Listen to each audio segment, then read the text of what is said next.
Welcome to Adams Athenaeum. Thanks for coming back as we explore the news and records of our times as we try to shed light upon the unvarnished truth. To begin, I didn't really know where to begin today's episode.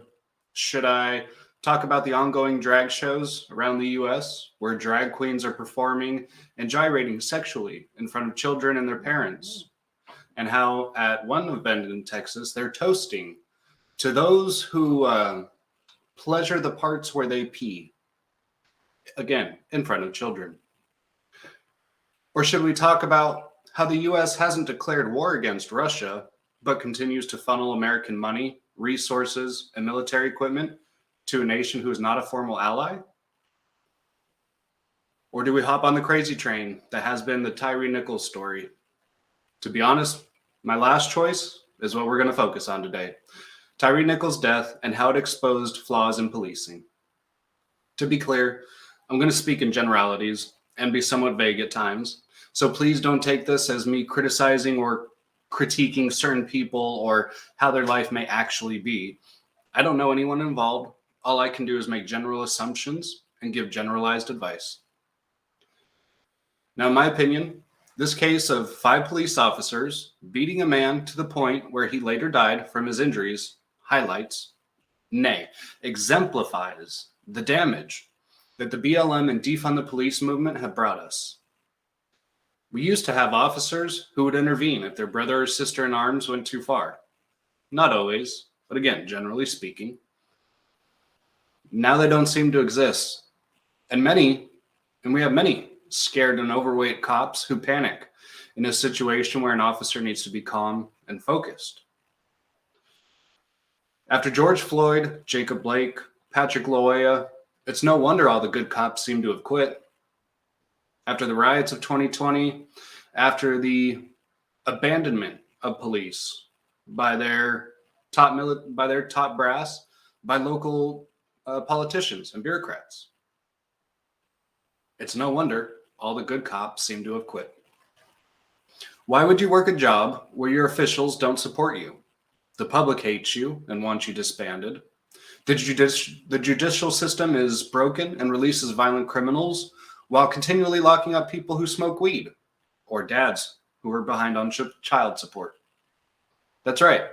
Ever since COVID began, all those years ago, and everyone was worried about overpopulated jails, they started letting out violent criminals and instead held January 6th defendants on misdemeanor charges.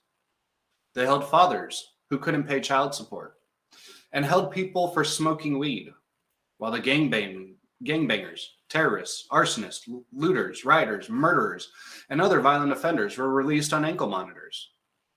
Why would you work for that kind of a job where you put your life on the line every day for the public safety, jeopardizing your life with the people that you're interacting with? And the very next day, a murderer is back out on the streets thanks to left-wing district attorneys, judges, and bail reform groups. So this begs the question, if nobody would want to be an officer that currently is, why would anyone on the outside want to join up? We've all seen it on the news. It doesn't matter if you do the right thing. If you upset the public narrative, they will crucify you and nobody will defend you. Sure, some people will Sure, some people will still just have the calling to be a police officer, but won't their ambition be stunted knowing what they're risking? So how have the police departments resolved this? Well, in some instances, police have seriously stepped up recruiting efforts and have offered big salaries and sign-on bonuses, with other departments lowering physical fitness standards. So this makes me ask again, in another way, what kind of person does that invite?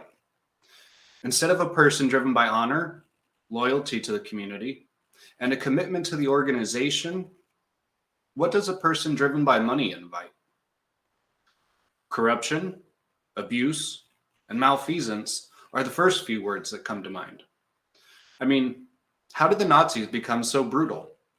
Do you really think they were just a breed of evil that only existed in the 1930s and 40s and was never seen before or after that time period? No. Every human has a capacity for great evil inside of them, especially when driven by a lack of goals, common morality, and a strict structure of rules and discipline. Ordinary men and women will do horrific things just for a paycheck, just so their family wouldn't be targeted, just so they wouldn't be labeled a defector. Now, this is what I saw in the video of Tyre Nichols. It was something akin to gang mentality or pack mentality. It's very similar to mob mentality. I saw people who came to punish a man for whatever reason, but they were unable to be satisfied. Nothing stopped them from themselves, and none of them went to stop the other officers. Everyone just had some kind of beef with this suspect that they couldn't emotionally handle like a human, let alone a human should, let alone like a police officer should. Now, I'll admit, I'm quite confused by all the people I see out protesting for Tyre Nichols. What exactly are you protesting? You yell chants like F12, ACAB, all cops are bastards, no justice, no peace. But justice is being served. The judicial system is operating how it's supposed to in these circumstances. Not only have these officers been disgraced by being fired, but now they are facing charges of at least second-degree murder. Now, some will ask, well, why aren't they going for first-degree murder? I would say that you obviously don't fully understand the judicial system, the laws, or how the different categories of murder are broken apart. They are probably charging for second-degree murder because they can prove that just off the video evidence that we already have. You don't even need testaments, really. But how do you prove first-degree murder? First-degree murder means there was a plan, there was an intent. Do you have footage of these cops before their shift saying, oh man, we're going to go get a black guy today? Not from what I've seen. Have we seen any footage that says this was racially motivated? No. We cannot prove premeditated murder in this case, which is why they're pressing for second-degree murder charges along with everything else, because that's what they can prove beyond a reasonable doubt. You stick with what you can prove.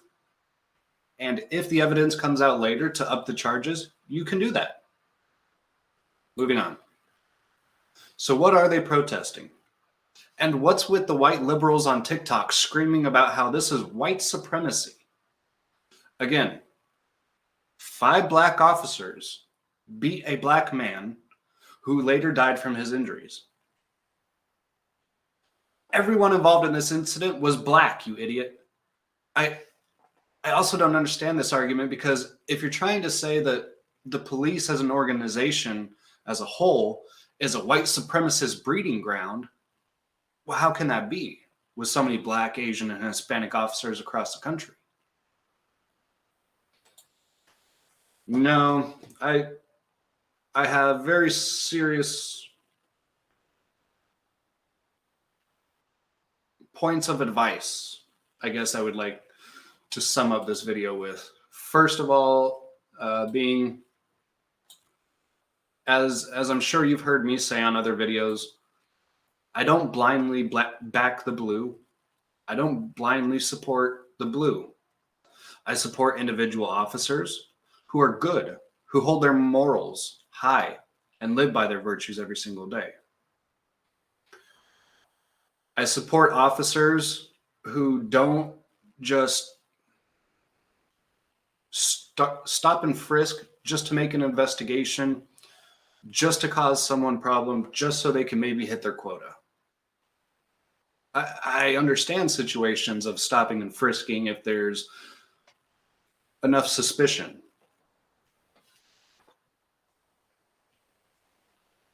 What am I trying to say? I think the media portrays this incident, and this is representative in an interview from the local police captain, I want to say. I forget her name. But she was doing an interview with CNN, and she was basically saying, yeah, we waited to put out the body camera footage till after everyone's home on a Friday so that way everyone can view it. Were you around for the riots of 2020 going on until this day, really? Have you noticed that when you put out news like this on a Friday, like you said, when everyone's home, everyone's off work, everyone's home from school, and that's when they go to riot on the weekends. Did you not realize that putting this information out on a Friday would lead to protests and riots? You idiots. I mean, there's a lot to be said about this incident. How have the police not learned that you are under the microscope of every single action you take? People like me are glad that we have body cameras, not because I want to accuse all cops or because I believe all cops are bad, but because we need to prove in situations like this who is the bad guy, why, and hold them accountable. I mean, we have video evidence of this, and still the narrative out there happens to be somehow that this is white supremacy, or, that it's best to put out the news right before the weekend. I don't understand.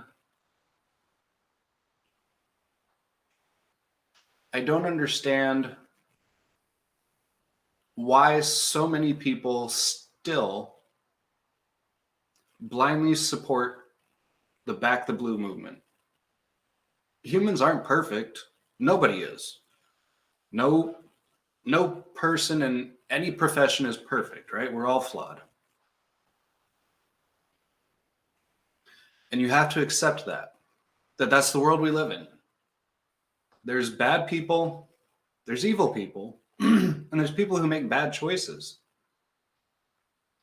And for all of those categories, they must be held to justice. And that is what happened. So why is everybody screaming and losing their minds about this? Trying to compare this to the Rodney King riots. Rodney King was white officers attacking a black man. That was a racially charged incident. Now you had black officers attacking a black man. That's not white supremacy. You can go for the institution of policing as flawed, to which, again, I would somewhat agree, but on different grounds. I think the institution of policing is there, as Jordan Peterson said. Essentially, the judicial system, the courts, they are there so that we don't enact revenge on each other. Think about it. One person kills one person. The family of that person who was killed gets pissed and wants to go kill that person. Okay, so now you got two dead people. Well, now this family is pissed because now they've lost someone too. So they go kill two people from the other family. So then this family kills four from that family. And then they go kill the whole family. Violence escalates, my friends. You cannot fight violence with violence and expect it to cease. Wars is a different story.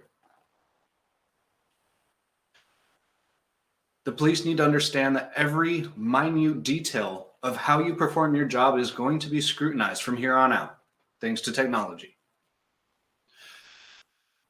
You signing up for this job need to be aware of that, but you also need to have such a higher standard of morality and virtue instilled into your soul and yourself that is higher than most other people around you before you ever think about wanting to be a cop.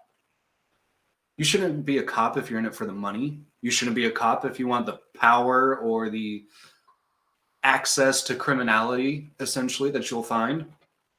No, you should be a cop because you want to better the community. Because you want to stop bad people from doing bad things.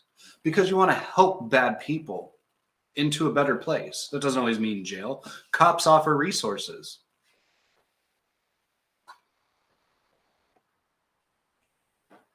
I think it's wise for all of us to look at this incident and realize that there are flawed people of every race, creed, religion, national identity, however you want to describe yourself, identify yourself. Someone or some people are always going to be flawed and are going to make bad choices that hurt other people. You cannot condemn an entire organization because of the acts of a few. Now, it is repetitive. I'll give you that. It has to be straightened out. But again, as I said in the beginning, this is a bigger problem than just some rogue police officers randomly, brutalizing someone to the point of death. Happens what? Less than 5 to 8 times a year? I mean, let's put that into perspective first.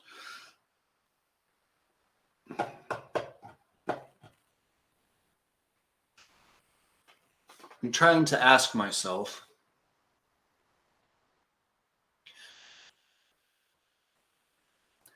is the problem with policing the lack of morality and culture?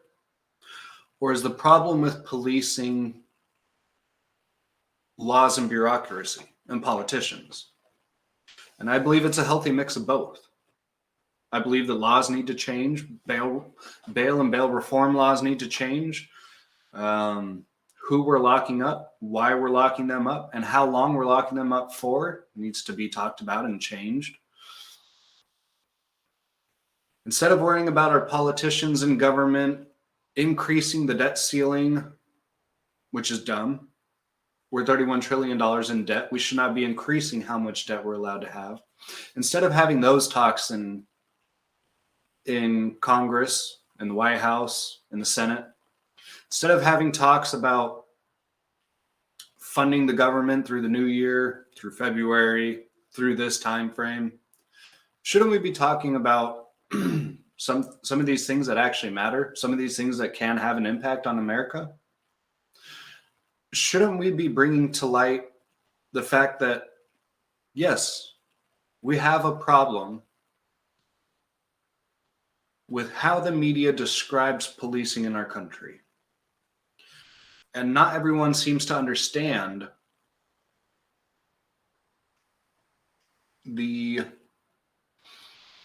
just what it takes to be a police officer. I see a lot of people complaining about how officers do their job or don't do their job, but have no clue on how to actually do the job of a police officer. They've never stepped foot in those kinds of shoes or anywhere near them. So I ask you, how do we help law enforcement? Yeah, I'll be the first to say it. If one of our institutions is failing, we shouldn't just condemn them and turn to hate. We should ask, what have we done wrong and what can we do to help? What have we ignored? What have we not listened to from you? Because we should all go into every conversation with another person assuming that we can learn something from them, that they might have something to teach us, right? So we should ask the cops on the streets, how can we help? What do you need? What laws do you need introduced? What laws do you need us to vote for and vote against? Which politicians do you need out because they don't support you? That's what we need to do.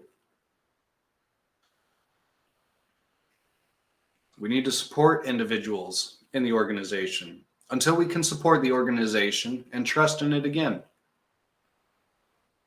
And maybe one day that will come. Anyway, that's where I'll leave today's episode, my friends. I thank you for coming back to another episode. If you think this video, as I do, needs to be shared, please feel free to share this video with any and all of your friends.